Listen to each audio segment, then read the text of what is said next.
Qu'est-ce qui distingue les catholiques et les protestants? Dans cette vidéo, nous analysons les différences essentielles entre ces deux grandes traditions chrétiennes. Commençons. Le catholicisme a ses débuts à Rome aux alentours de 30 après Jésus-Christ. Peu de temps après la crucifixion de Jésus-Christ, l'Église catholique primitive se voyait comme la continuation de la loi juive et des enseignements de Jésus, qui ont été transmis aux apôtres. En revanche, le protestantisme n'est apparu qu'en 1715 après Jésus-Christ, lorsque Martin Luther, un moine allemand, a lancé la réforme protestante à Wittenberg, en Allemagne. Ce mouvement visait à traiter ce que Luther et ses partisans considéraient comme des pratiques corrompues dans l'Église catholique, qu'ils croyaient s'être écartés des véritables enseignements du christianisme. Saint Pierre, un apôtre clé de Jésus-Christ, est communément considéré comme le premier dirigeant, ou pape, de l'Église catholique selon la tradition catholique. On croit que Pierre a reçu les clés du royaume des cieux, ce qui en faisait le chef de l'Église terrestre. En revanche, Martin Luther, un moine allemand, théologien et professeur, a déclenché la réforme protestante au XVIe siècle et est souvent vu comme le premier leader du protestantisme. Il a joué un rôle significatif dans la formation d'une théologie centrée sur la foi, les Écritures et la grâce, s'éloignant de l'autorité de l'Église institutionnelle. Le catholicisme utilise principalement le crucifix, qui est une croix représentant Jésus crucifié, comme son principal symbole. Cela sert de rappel constant de la douleur et du sacrifice de Jésus pour les péchés de l'humanité. Le protestantisme utilise principalement la croix latine, qui est souvent représentée sans le corps du Christ. Cela symbolise la résurrection de Jésus-Christ, soulignant la victoire sur la mort et le péché, au lieu de se concentrer sur la souffrance. Les églises catholiques, en revanche, sont souvent très grandioses et affichent la majesté et la gloire de Dieu. Elles présentent généralement des statues, des peintures et des vitraux qui racontent des histoires bibliques, représentent des saints, des anges et dépeignent des scènes de la vie de Jésus. Les églises protestantes ont tendance à avoir un design plus simple et plus modeste.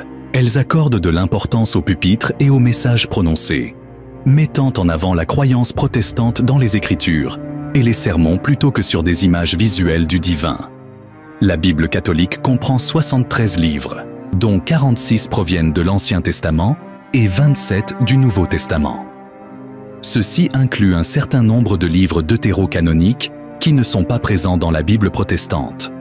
En revanche, la Bible protestante, qui est issue de la Réforme, se compose de 66 livres trouvés dans le canon juif. Ce canon comprend 39 livres de l'Ancien Testament et 27 du Nouveau Testament. Il exclut les 7 livres de l'Ancien Testament que Martin Luther et d'autres réformateurs considéraient comme apocryphes. Dans le catholicisme, un prêtre, qui vit généralement un mode de vie simple et célibataire, est le leader religieux habituel. Les prêtres connectent Dieu et les gens en célébrant des sacrements et en aidant leur congrégation à grandir spirituellement. Dans le protestantisme, les pasteurs ou ministres servent de leaders spirituels. Ils ont souvent une présence charismatique, capable d'influencer leur congrégation par leur personnalité et leurs enseignements. Les ministres protestants peuvent se marier et avoir des enfants, ce qui montre l'idée qu'ils peuvent mieux s'identifier à leurs membres d'Église en partageant des expériences de vie similaires.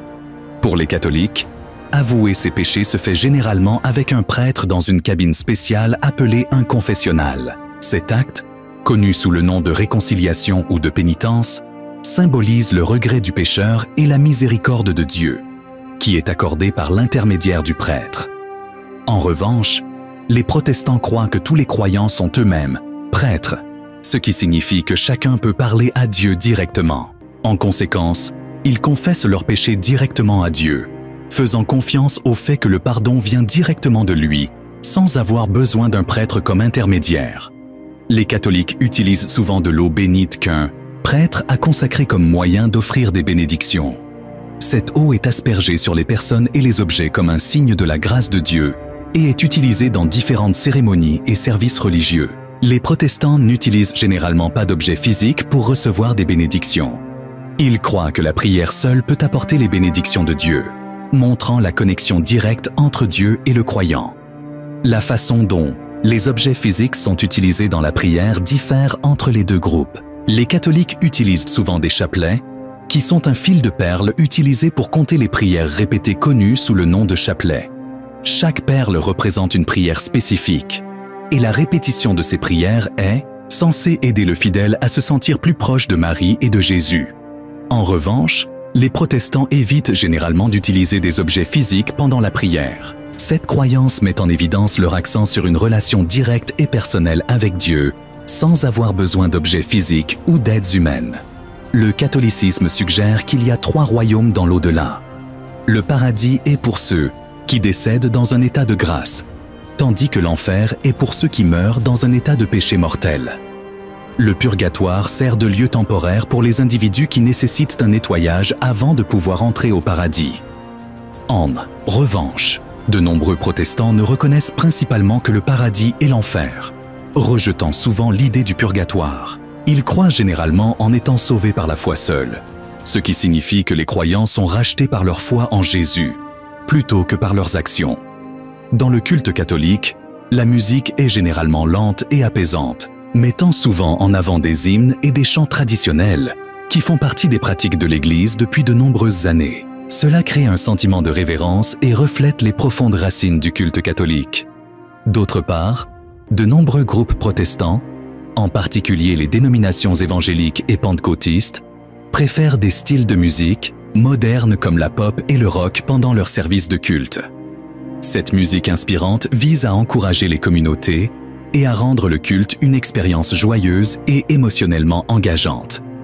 L'Église catholique reconnaît 7 sacrements: le baptême, la confirmation, l'Eucharistie, la réconciliation, l'onction des malades, le mariage et les ordres sacrés. Ceux-ci sont considérés comme des voies de grâce divine par lesquelles les croyants reçoivent la vie spirituelle et la croissance. En revanche, les églises protestantes reconnaissent généralement seulement 2 sacrements: le baptême et la communion. Ceux-ci sont vus comme des symboles ou des rituels commandés par Christ, plutôt que comme des moyens de grâce. Le catholicisme pratique le baptême des nourrissons, une tradition qui remonte aux premiers jours de l'Église. Cette pratique est basée sur la croyance au péché originel et sur l'idée que le baptême purifie l'âme et ouvre la voie à la salut. La plupart des dénominations protestantes, cependant, effectuent le baptême des croyants, également connu sous le nom de baptême de credo, qui n'a lieu qu'après qu'une personne a pris la décision personnelle de suivre Christ. Ils voient le baptême non pas comme un moyen d'être sauvé, mais comme une déclaration publique de foi et un moyen de se connecter à Christ. L'année liturgique catholique comprend de nombreux jours et saisons spéciaux. 5 des plus importants étant Noël, qui célèbre la naissance de Jésus. Le Carême, une période de pénitence qui mène à Pâques. Pâques, qui marque la résurrection de Jésus. La Pentecôte, lorsque le Saint-Esprit est venu. Et la fête des saints, honorant les saints reconnus par l'Église. Les protestants se concentrent généralement sur 2 jours saints principaux: Noël et Pâques, qui célèbrent la naissance, la mort et la résurrection de Jésus-Christ. Ces différences montrent des variations dans les traditions et l'importance accordée au calendrier de l'Église. Le catholicisme compte environ 1,3 milliard d'adeptes dans le monde, ce qui en fait la plus grande dénomination chrétienne. Ces adeptes se trouvent partout dans le monde, avec de grands groupes en Europe, en Amérique et en Afrique. En revanche, le protestantisme compte environ 920 millions à 1 milliard d'adeptes dans le monde. Ce mouvement est particulièrement fort en Amérique du Nord, en Europe, ainsi que dans certaines régions d'Afrique et d'Asie. En regardant le pays avec le plus d'adeptes, le catholicisme est le plus présent au Brésil, qui compte environ 123 millions de catholiques. Cela est dû à la connexion historique du Brésil avec le Portugal et à son œuvre missionnaire. Les États-Unis ont le plus grand nombre de protestants, avec environ 153 millions. Cela reflète les liens historiques de la nation avec la Réforme et les vagues ultérieures d'immigrants protestants qui ont contribué à façonner son paysage culturel et religieux. Les catholiques ont une tradition de longue date d'utiliser le latin pour les prières de culte, ce qui montre les racines de l'Église dans l'Empire romain et représente son unité et sa présence vaste. Cependant, après le Concile Vatican Au milieu du XXe siècle, les langues locales sont devenues plus courantes dans les services catholiques, bien que le latin soit toujours la langue officielle du Vatican. D'autre part, les prières protestantes sont généralement récitées dans les langues locales, soulignant l'accent mis par la Réforme sur une relation personnelle avec Dieu et l'idée que les Écritures et le culte doivent être faciles à comprendre pour tous les croyants dans leur propre langue. Bien qu'il y ait de nombreuses différences dans leurs pratiques et leurs croyances, il est important de reconnaître que les catholiques et les protestants se rassemblent dans leur dévotion au même Dieu, partageant une croyance fondamentale en Jésus-Christ comme leur Seigneur et Sauveur.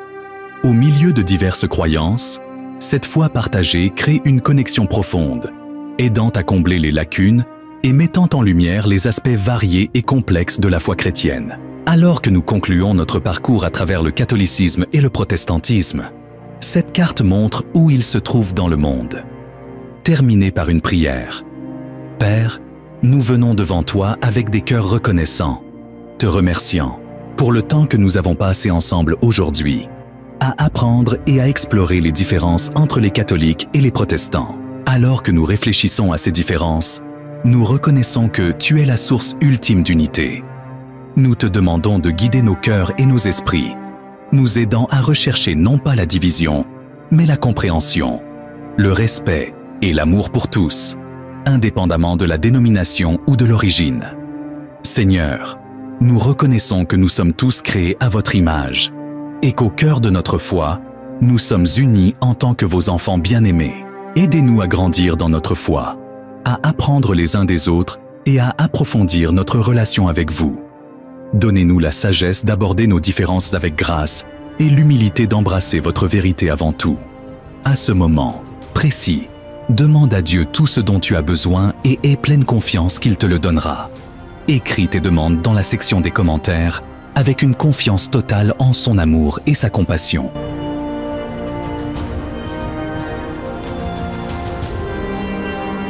Nous prions pour la force de vivre les valeurs que nous avons apprises aujourd'hui, de nous engager avec les autres dans un esprit de paix et de bonté, et de toujours refléter votre amour dans nos mots et nos actions. Que votre paix remplisse nos cœurs, guide nos conversations et transforme notre façon d'interagir les uns avec les autres.